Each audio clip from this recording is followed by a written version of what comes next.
the plans are for today's show. In a moment, I'm going to bring on Josh Bernstein all the way from the US, from Josh Bernstein Uncensored.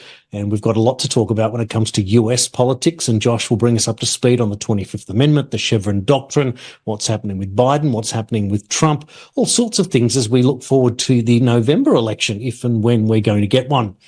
Then I'm going to speak to John Stapleton, perhaps one of the best-known journalists here in Australia. He's written for the Herald. He's written for the Australian, the Bulletin. He's written multiple books, multiple articles, and he's here to talk about censorship in Australia, the Safety Commissioner. Also going to talk about wind farms and the debacle of what's going on in his neck of the woods in Kiama in New South Wales, one of the great, most beautiful parts of this country. John will explain the eyesores going on there and plans, if well, to wipe them out should there be a change of government in this country coming up. Now, we did have Morgan Jonas scheduled to come on the hour after. Morgan's unable to make today's show. So rather than finding somebody else to stand in, what I thought would be most apt was to replay one of the great interviews from David Klatzow, a forensic scientist that I did just a couple of weeks ago. He talks about peer review capture, academic fraud. It's a really, really timely interview. And I wanted you to see it again, if you haven't already, to look at some of the intricacy and how we're going to explain that when it gets to the Chevron doctrine that Josh is going to talk about in momentarily. And in the final hour, Johnny H. and Ivan Kopel will be joining us from Russia, from different parts today, for the latest that they're going to bring there. Ivan's got a brand new website dedicated to war crimes and the research he does as a magistrate. And Johnny, of course, following the front lines around, and he'll be reporting to give us the very, very latest of what's going on. Now, just quickly before we get into Josh, because we are running a little bit overtime today, with 649 seats declared in the UK elections, Labor had won 411, which was up 209 from the 2019 election. The Conservatives have only won 121 seats. That's down 244 from their total of 365 seats. So it just shows you that the longer you're in power, the worse the outcome when you're out. They have now lost 2 out of 3 seats. Quite incredible. The Liberal Democrats gained 60 for a total of 71. The Scottish Nationals have won 9, down from 48. The Reform UK have won 5 seats, and the Green Party of England and Wales won 4. I find that fascinating. The big deal, of course, that Nigel Farage is back in the Parliament, and we'll wait and see what happens, because that Conservative Party is all but decimated, and as many people will say, well, that'll put them out of power for 10 years, or will it? Because there is a growing big lead up around the world, a push for third parties. And you kind of have to get to the stage where you throw out the first party, realise that the alternative is no good, throw them out, and that's when a third party does reveal itself. Well, let's get into the American politics section of today. Josh Bernstein is a TV talk show host, news anchor, political commentator. He's been a guest on over 4,000 radio shows over the past 11 years and been called a political savant by the late American radio legend Barry Farber. His website is JBUSHOW, or JBus How, which stands for the Josh Bernstein Uncensored Show.com. He's also the author of a brand new book, and I'm going to tell you all about that. Josh Bernstein, welcome back to Weekends and to TNT. Great to be back on the program with you. Good to see you, Josh. And before we get started, can you tell everyone about your book that you've got that's currently going through pre-sale and very, very timely in the lead up to the election? Absolutely, yes. It's coming out on October 8th, but you can pre-order the book right now on Amazon. So, folks, if you want to learn about how we can save elections in America, of course, shut down our border, but also even some international things. I go through why Temu is a absolutely dangerous organization and app that you don't want to use and purchase from. You're basically supporting slave labor, as the majority of the products are made in the Zhejiang province of northwest China. I talk about that. I talk about TikTok. I talk about Dr. Anthony Fauci and some of the absolutely disgusting experiments that U.S. taxpayer dollars paid for, not just beagles, but also monkeys, and believe it or not, even AIDS orphans from New York foster system. So this book, it will give you audible gasps. I want people to be reading it, and I want them to stop and say, let me go grab my glasses, because I don't think I read what I thought I read. there are audible gasps where your jaw will hit the ground. So please pre-order the book. It's called Preserving Liberty, Bold and Brave Solutions to Save America and Create Permanent Freedom. And of course, when we save America and we create permanent freedom here at home, of course, that also does wonders for our allies around the world. Well said, and we will put that book title up on the screen shortly, Preserving Liberty. And if you can support Josh or any of the guests or presenters here, of course, on TNT, it makes a huge difference for everyone as we build the new media. And that's the important part about all the work that we're doing, combined forces everywhere around the world, bringing the latest information, proper information, free of narrative and bias and big money telling people what to do. You don't see that here at all. Josh, looking at the big stories of the week, I mean, many people can't get past the debacle that was the first debate. Let's get into it. What did you see at the time and what's changed since? Well, first off, I wouldn't really call this a debate. I would call this a silent coup from the Democrats against Joe Biden and the fake regime in Washington. I think they did this early. It's the earliest debate in U.S. history for a reason. They wanted to throw old Joe out there. He was not jacked up Joe. He was not on anything. It was after 8 o'clock at night. They knew he was going to fail. And their thought process was, well, once he failed, then we can replace him with someone else. But the problem is that A, they don't have a lot of time. And B, they didn't think this thing through. The American people were able to see the deterioration of Joe Biden for themselves. And now their strategy is either to put heels up headboard Harris, as I like to call her, Kamala Harris, up to the top of the ticket through the 25th Amendment. But even that's going to be difficult. And so now they just want to basically say that anybody that points out the fact that Biden has deteriorated, well, then you're an ageist, and therefore, you're a xenophobe or whatever phobe, and therefore now Joe's the victim, right? That's what they want to do. They want to put Joe in a situation where he can then play the victim and gain sympathy votes. But it's not going to work. The American people clearly saw the shell of what this man used to be. If you look at video from 2012, when he was debating Paul Ryan, the former Speaker of the House, he did well. He was articulate. He was sharp. He was on point. He did excellent. And even in 2018, 2019, he still had some of his wits about him. But I started talking about the deterioration in 2019. You could clearly see it when he did the whole, you're a lying dog face pony soldier, and he's snapping at everybody. And look, my own father, may he rest in peace, died in 2019, and he had dementia. And I remember towards the end of his life, the outbursts, the cursing for no reason, the crying, the emotional, issues, the stiffness, all of those things, the gait, all of those things that I see in Joe Biden. So clearly, he is definitely not there 100%. And so now they're stuck. Well, what can they do? Well, the 25th Amendment, thankfully, in the United States of America, clearly says that if the president resigns, in other words, he'd have to write a letter saying, I can no longer do the functions of my job anymore, and therefore, because of that, the vice president would then move up to the presidency. Well, he's been defiant. The family's been defiant. Jill doesn't want to let go of power. Hunter doesn't want to let go because he knows that he's going to go to jail. And so they're trying to hold on as best that they can.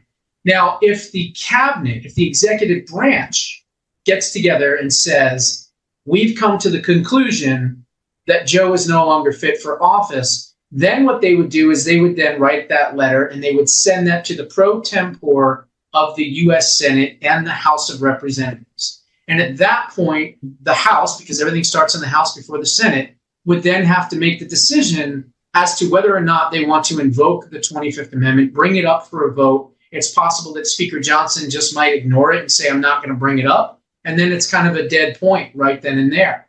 But again, it would have to pass the House and the Senate and be voted on. So again, time is of the essence here. August 19th is their convention. There's not a lot of time here. If this was happening in 2023, I'd be worried because I'd say they'd have a lot more time, a lot more freedom to do a lot of different things. But right now, they're either stuck with Joe or they're going to possibly move Kamala Harris up to the top spot. But I'm going to make it my mission to make sure that every American voter, especially Black American voters, know that Kamala is not 100% Black. She's Jamaican, she is Indian, and she is Asian. And most importantly, she's also a descendant of slave owners.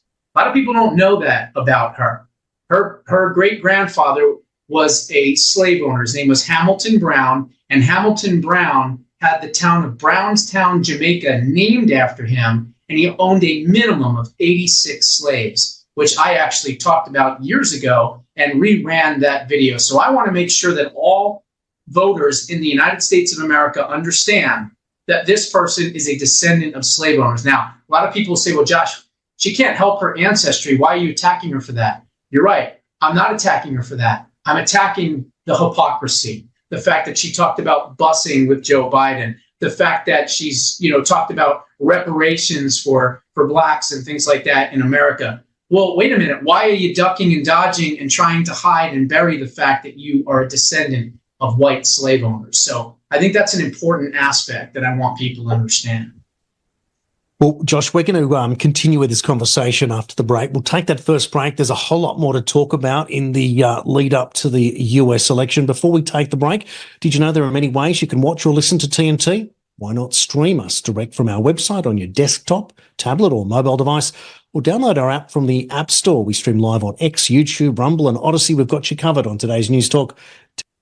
And welcome back to Weekends. My guest this hour from the US, Josh Bernstein. Josh, I wanted to continue to talk about the election because quite extraordinarily, only a few days ago, Kamala Harris on Sportsbet in Australia was the fifth favourite to be the next president behind Joe Biden, Gavin Newsom, Michelle Obama, Gretchen Whitmer.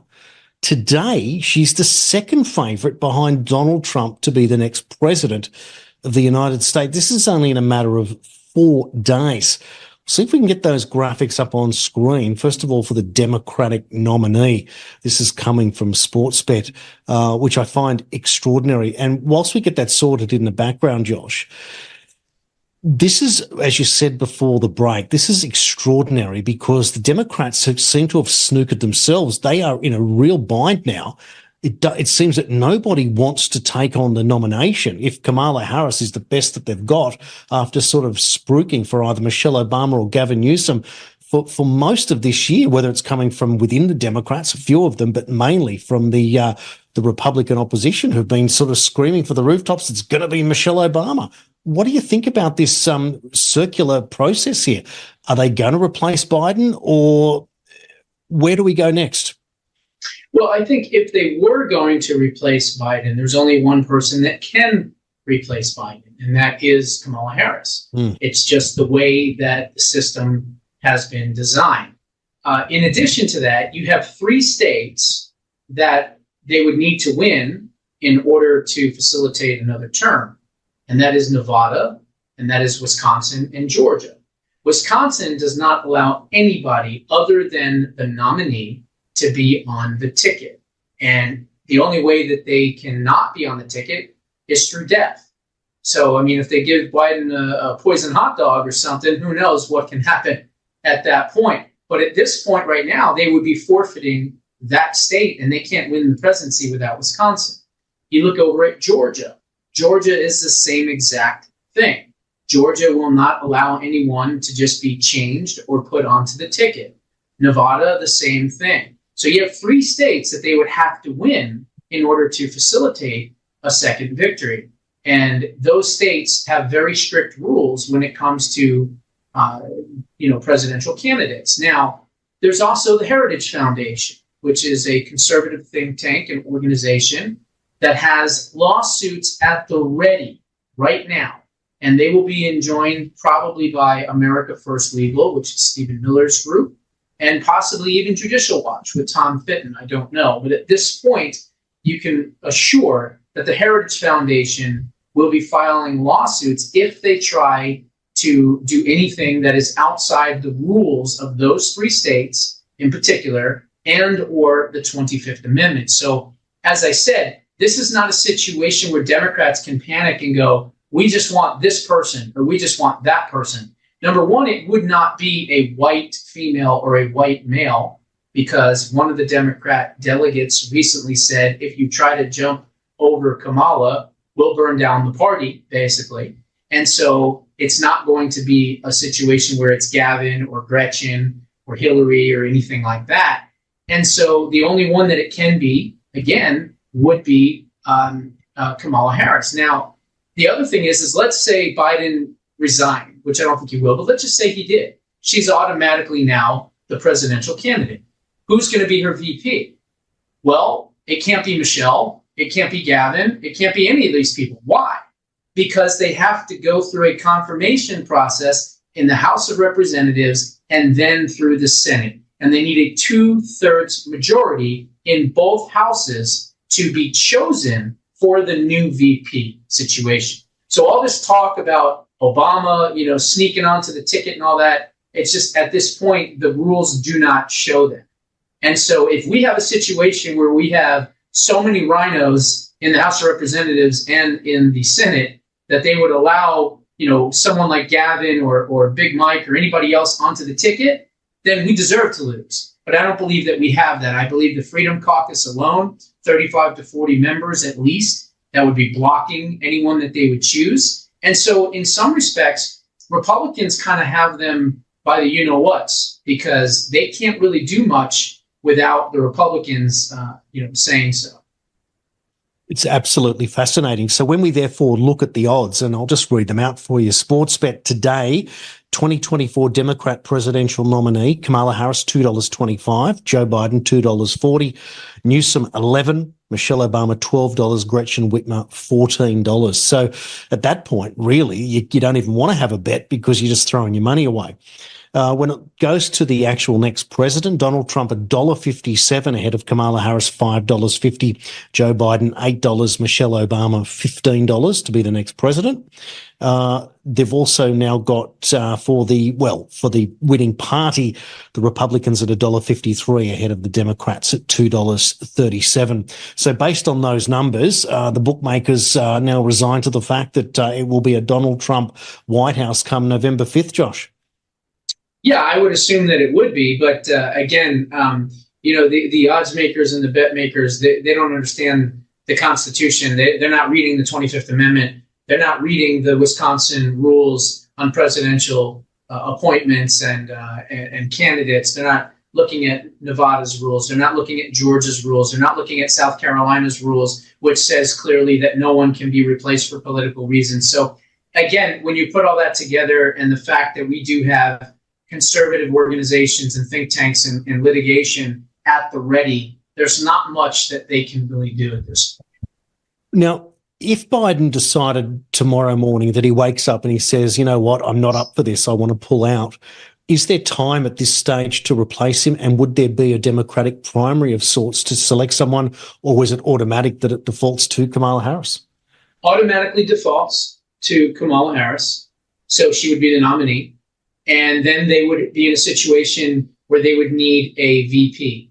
And they could pick whoever they want, but it doesn't mean that they're going to be able to be on the ticket, because, as I said before, it has to go through the House of Representatives and the Senate. So not just one house, two houses. And they have to have a 2/3 vote majority in order to facilitate putting whoever that VP may be onto the ticket before the election. Again, remember, the convention is on the 19th of August. So you're talking about 5.5, 6 weeks here before that they would have to do anything here. And I just don't think there's a lot of time. And that's why I'm not terribly frightened that one of these people that they're talking about, who they would have as a dream ticket, is not going to happen. So to be clear, that's to say that Biden was to stand down tomorrow and resign as president, or is he going to sit out his term in office, which expires in January, but not run again? Are these the same proposition or two separate ideas? No, they're basically two separate ideas. I mean, you have a situation where he is the presumptive nominee. Mm. Remember that when they went through the primaries, 99.9% of all primary votes went to Joe Biden. They didn't go to anybody else. And so those are the votes that they are taking, if you will, to the convention. And so you would then be putting all those people that voted for him, you would be disenfranchising them as well. Now, maybe they'd be okay with it because, let's face it, they want power. They're drunk for power and they're insidious and they don't care. They just want to make sure that they win. So maybe they wouldn't be, so upset about that. But the reality is that those people would be disenfranchised, not to mention those Democratic voters would be allowed to sue and to try to stop it as well, because it's going against their rights because they actually voted for Joe Biden in the primary. You see, this is karma. This is what happens when you steal an election and then you're dumb enough to steal an election with an old vampire, okay? That's the reality here. And so because of the old vampire, they're now stuck with the old vampire. And I believe that that's what you're going to see.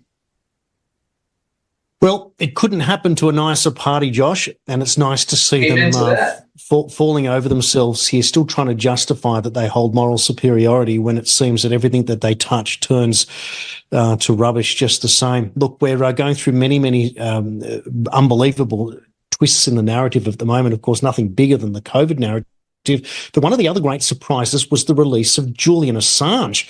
How did you read that? And what's your take now from here? What's Assange's role going to be going forward, do you think?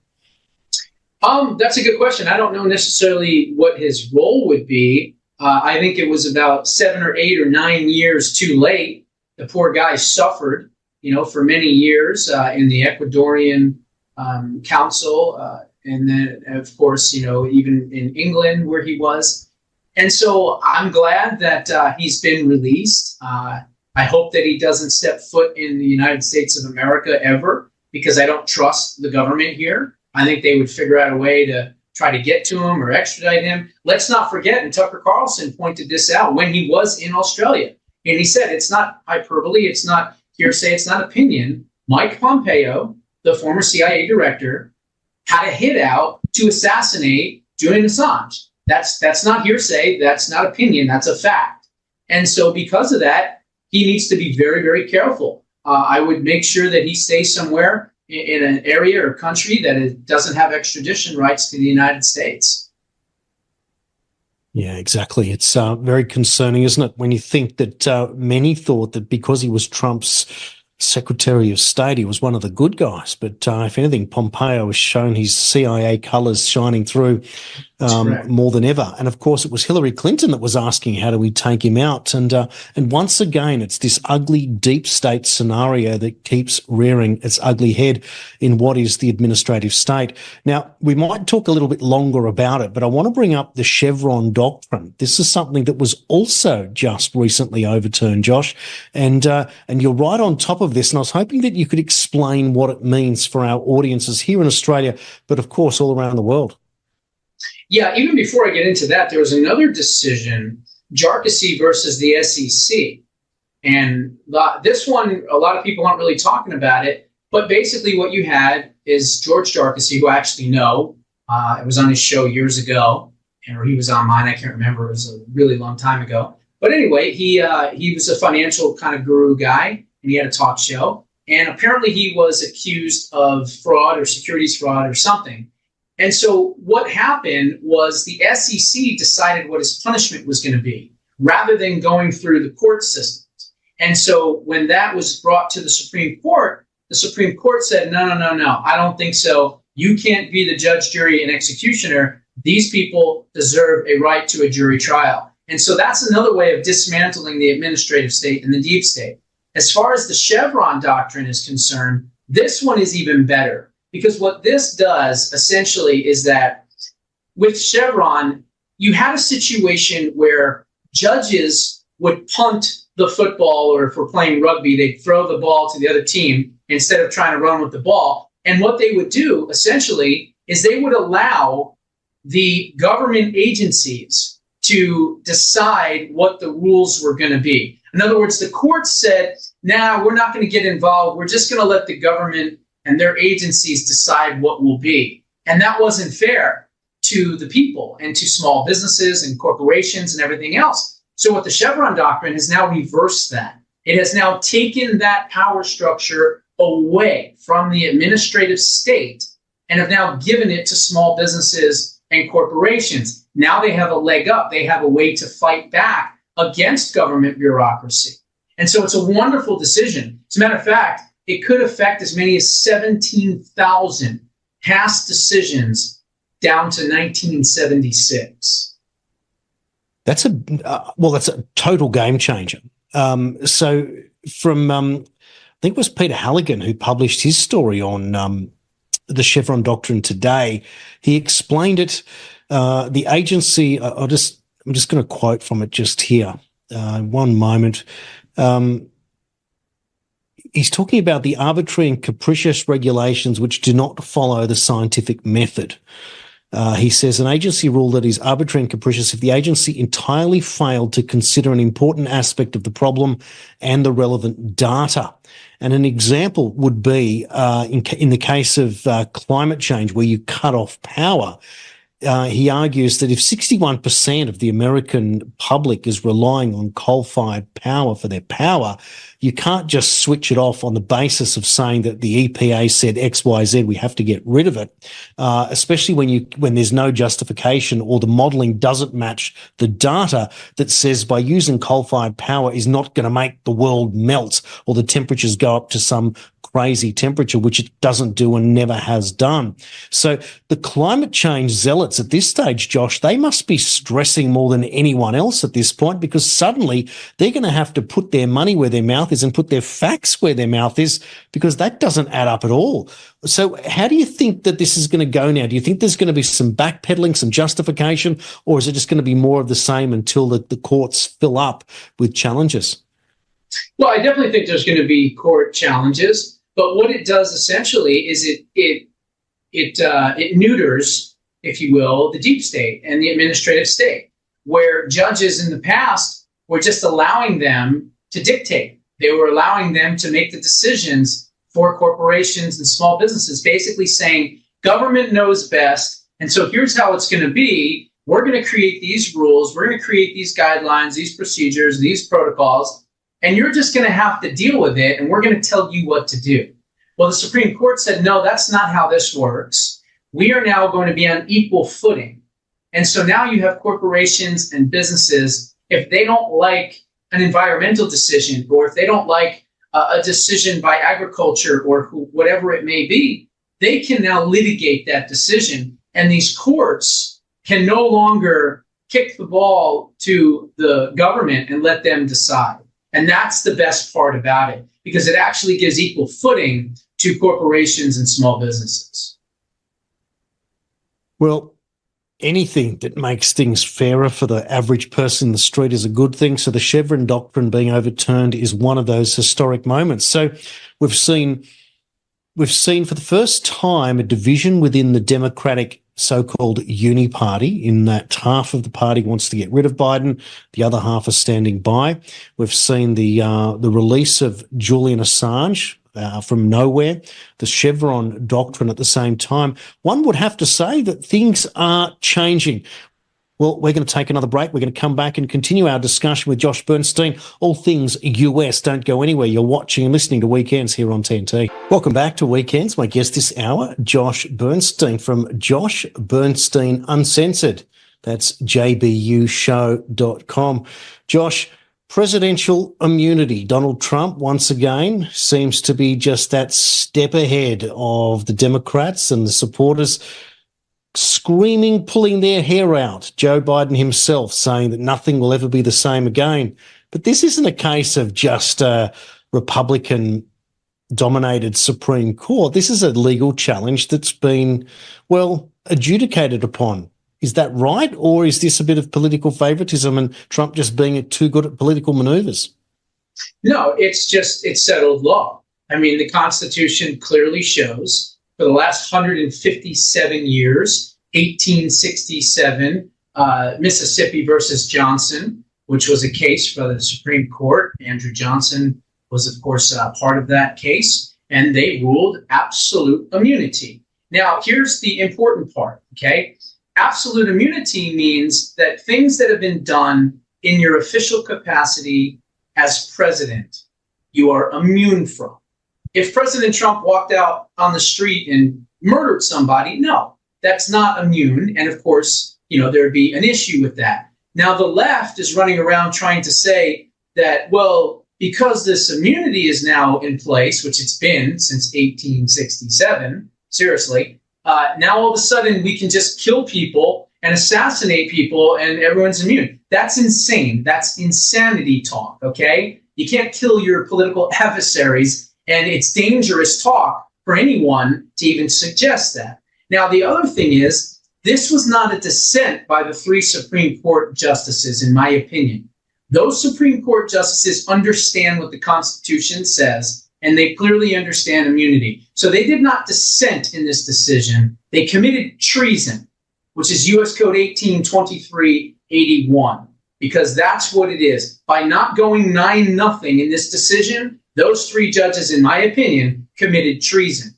Now, here's the other thing. This is not about President Trump. Immunity has nothing to do with President Trump. It has to do with Barack Obama. It has to do with Joe Biden. It has to do with Bill Clinton. It has to do with George W. Bush. Heck, it even has to do with the old codger, the second old codger, Jimmy Carter.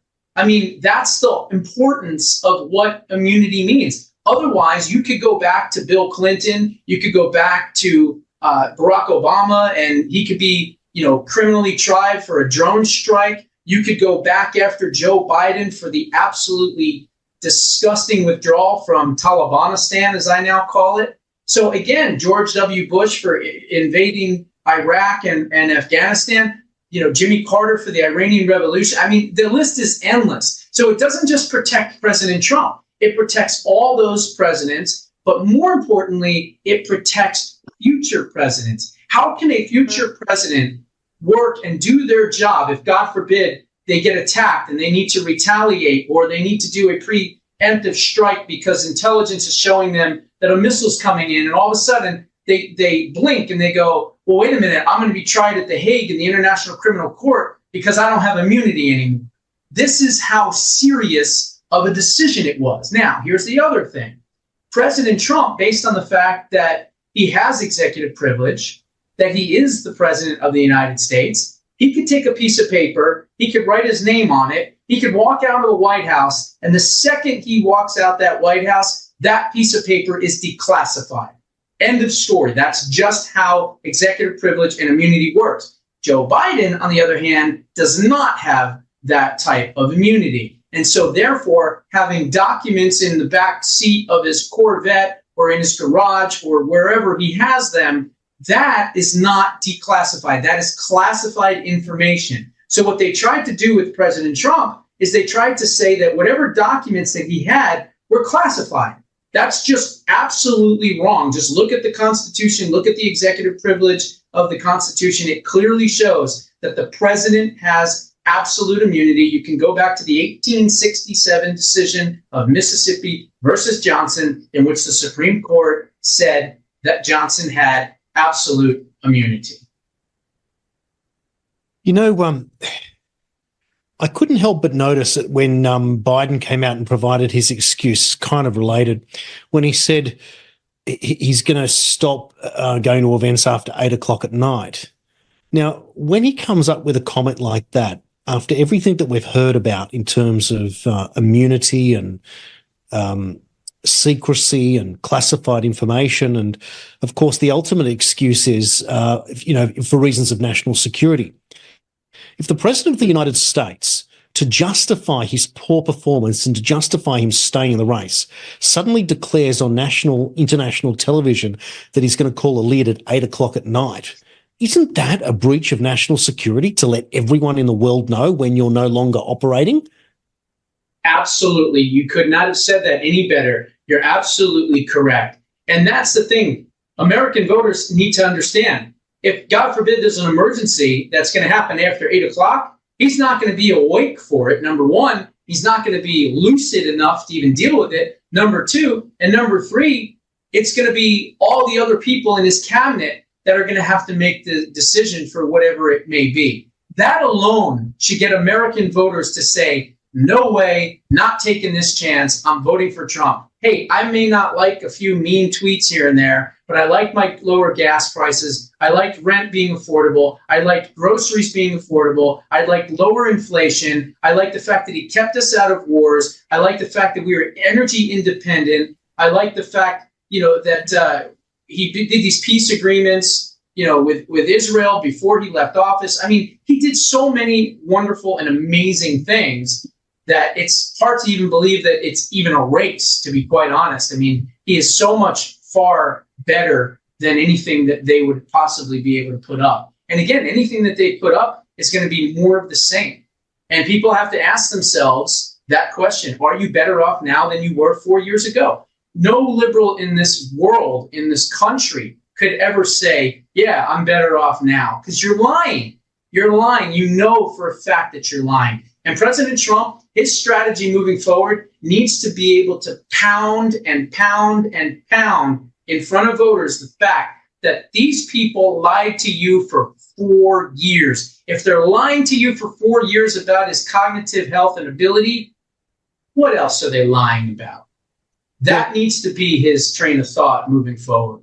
Tucker Carlson announced on one of his speeches, of which I saw two when he was here in Australia, that he was told in 2019 that Joe Biden's sister Valerie had stated that Joe had dementia back then, and family had decided to allow him to run for the presidency, knowing that he wouldn't win, and that would be the end of his political career as a signing off. Of course, he was technically retired at the end of Obama's presidency when that came to an end at the end of 2016. So there he was in the wilderness, not having done anything. It's not like he went back to the Senate. He was literally just sitting it out, and this was the case. So Tucker said, I said it on air back in 2019. So when I hear this in 2024, Tucker gives off that distinctive Tucker, cackly laugh, and just thinks of how ridiculous the situation is. So watching what's going on now, we are living in this complete fake reality. To also understand, Josh, as you obviously do understand, knowing, having loved ones that have suffered dementia, Alzheimer's, etc., there is a period that everyone knows, sort of between 10 o'clock in the morning and 3, 4 in the afternoon are the lucid hours, and they will say to you at the nursing homes that to family members to go home by 4 o'clock because that's the witching hour. It all gets a bit crazy at that time. And this is when we're seeing Biden underperforming, acting out, getting angry, all of these different types of situations. So again, just to hark back on that point there, if you were going to attack the United States, you now know what time of the day you would do it, because this man is not lucid. But I tell you what, it makes you wonder who's got their fingers on the nuclear codes at this point, Josh. Yeah, Barack Obama clearly does. And that's the insidious thing here. He had 2 terms in office, and then he had a 3rd term, which is now. And if, God forbid, he figures out how to get back on the ticket or somehow other way, he'll have had 4 terms. And we cannot let that happen. Barack Obama, in my opinion, and I've said this before, is a cancer. He is a cancer to the world. And more importantly, he's a cancer to the United States of America. And this cancer has metastasized itself into every aspect of our government, from the deep state to the judicial, to the executive, to Congress. I mean, everywhere, to the state governments, state houses, to the activists. He is the head of the snake. And as the head of the snake, he must be defeated this time, because we have got to get rid of this guy, because he is wreaking havoc on our country and, quite frankly, the world. Because when America's not strong, neither is the rest of the world. When America is strong, the rest of the world is strong and safe. Well, there certainly seems to be an expectation that Donald Trump will be returned to office. There's certainly a movement around the world. There's an adjustment in the way people are talking and deciding. Certainly we're seeing it in Europe amongst various parts of leadership, different rhetoric when it comes to NATO now, talking about perhaps worried about funding, if you will. So there is certainly the great big shake-up that's coming. Given that, are you confident that we'll see an election in November? There won't be some sort of strange fringe event that's going to prevent it, perhaps a war blowing up, or perhaps another pandemic being released? How do you put all that together? Yeah, a lot of people ask me that question. I don't really know 100% how to answer that. What I can tell you is this. The people of the United States of America, the people of Australia, New Zealand, Europe, Brazil, all these other countries around the world, Central America, South America, they're not going to just accept a global, lockdown again. I think they learned their lesson the last time. So I think there's going to be a lot more people that would be fighting and pushing back. So I don't think from that standpoint, they feel as though the world has enough of an appetite to just be compliant and sit back and accept another one of these. But again, I wouldn't put it past them. Look what's happening right now. You've got Olbourne taking over, Brussels. And for the next 6 months, he's trying to end the war in Ukraine. You've got the Netherlands and Geert Wilders going to make Holland great again. You've got other leaders that are on the conservative and populist side. You got Bukele in El Salvador. You've got Milei in Argentina. So there is definitely a groundswell and a push, including even in Germany, right? AfD. You have all these different parties and people that have had enough, and they're moving towards populism, right? Le Pen in France, like we forget that. And so they're moving towards populism. And so let's hope that continues. Let's hope that it continues here in the United States of America and everywhere else in the world. Yeah, look, there's certainly that whiff of change in the air, and just judging from the first 6 months as we hit the halfway point in 2024, it's a very, very different fabric to what we saw at the beginning of the year. Now, Josh, only a couple of minutes remaining. Let's talk about your book one more time. We'll put the picture up on screen of Preserving Liberty. Firstly, where can we pre-order your book from? Well, you can go to jbushow.com.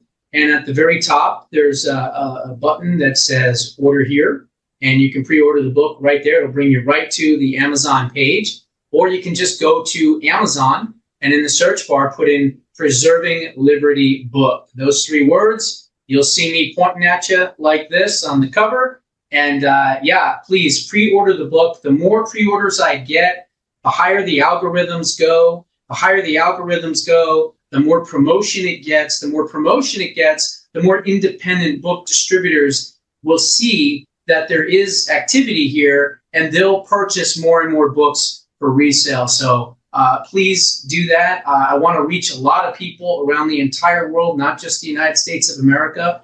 This is a great book. It's going to be one that, like I said before, there's jaw-dropping information in this book that literally while you're reading it, you're going to have to read it twice because you can't believe you read it the first time. So check it out, Preserving Liberty. I love it. Look, I've just had a note from the studio. There is a problem with the software that's not been able to put it up on screen. It's just one of those gremlins in the system. But we'll share it, or I'll share it on my social media. We'll put it out there. You'll see it being shared out there. But you'll notice, Josh, with the pointing the finger at you. But preserving liberty, it's one thing that we all need to do, and it's a big and deal. Jason, by the way, has endorsed it. He put a blurb on the book as well. So absolutely, you're in good company. Thanks, Josh. It's a great thrill, isn't it, to be able to put something like that together. Really thrilled that you're able to do it. Now, we've only got a couple of minutes left. What are you looking out for from here at this point over the next few weeks in the lead up to August 19? Do you think it's settled? What could upset the apple cart, do you think, at this point? Well, there's obviously a lot of factions within the Democrat Party that is pushing to get rid of Joe Biden. They see the writing on the wall. They know that he's not going to be able to hold up. They're not going to do debates. I'm surprised they're not going to ask for a debate at 10 o'clock in the morning, if you want to know the truth. But obviously that's not going to be the case. So he's going to have to show up at 7:30, 8 o'clock again. And whatever they pump him with or don't pump him with, by 8 o'clock at night, his battery is drained. So I don't know what's going to happen exactly. It's possible they could start the process of trying to replace him. But again, as I said before, if this was 2023, I'd be worried because they'd have a lot of time to do this. But remember, you've got lawsuits that are at the ready. You've got state laws that literally make it almost impossible to switch out a candidate. You've got the 25th Amendment, which again would have to go through the House and the Senate. And remember, if they did, or if he resigned and she became the nominee, then to get a VP, it still has to go through a vote in the House of 2/3 majority. So like I said, you're talking 5.5, 6 weeks. There's not a lot of time here for them to really do much. And you know what? It's a good thing, because I don't want him removed from the ticket. I believe that he is the most beatable, even more beatable than Heels Up Headboard Harris. Look, there's never been anything quite like US politics in the last 8 years, certainly, or 9 years since Bernie Sanders declared. April 2015, I think, was when US politics changed forever. I find it extraordinary that the name Hillary Clinton still gets bandied about. She's still in the, would you believe it? She's still on Sportsbet ahead of RFK on the odds of being the next president of the United States. That must make Kennedy a very, very cranky man indeed to see that's the case. One would have thought that Kennedy would be wanting to do anything to either get elected president or get some position in a Trump administration to be able to continue on with the legacy that his family needs to certainly to push into the political sphere one way or another, because it just seems that without justice we can't seem to get anywhere. But this has almost taken a back seat now to the cartoon that is the Joe Biden presidency coming to a close in one way or another, with Kamala Harris in the background. And who can forget Trump on the golf cart this week and his wonderful remarks just the same. Unfortunately, we've run out of time. Josh Bernstein, I want to thank you again for your time and your contribution to our show. God bless you. I appreciate you having me back on. It's great. Remember, just like in 2016, Jill Stein put Trump in the White House, and this time RFK Jr. will likely put Trump in the White House, because when there's a big amount of people in the middle, that takes a lot of votes away from Biden and the Democrats. Well said. We're going to take that break. We'll be back with more here. Don't go anywhere. You're watching and listening to Weekends here on TNT. Hey, Josh Bernstein here, America's favorite bald badass. Did you know that Bill O'Reilly charges $6.95 a month to see his content? Or how about the Blaze TV, who charges $10 a month? Or you could always subscribe to the Ben Shapiro podcast at $12 a month. But if you are looking for the best value and the most hardest hitting news, you've come to the right spot. Because here at JoshBernsteinUncensored.com, we drop the most jaw-dropping stories 7 days a week, starting at only $3 a month. So please head on over to the new releases tab, become an exclusive member of the Badass Nation, and join the fight to save this country with one of America's most hated, feared, and censored conservative voices. Remember, if it's banned on social media, you'll find it here. God bless.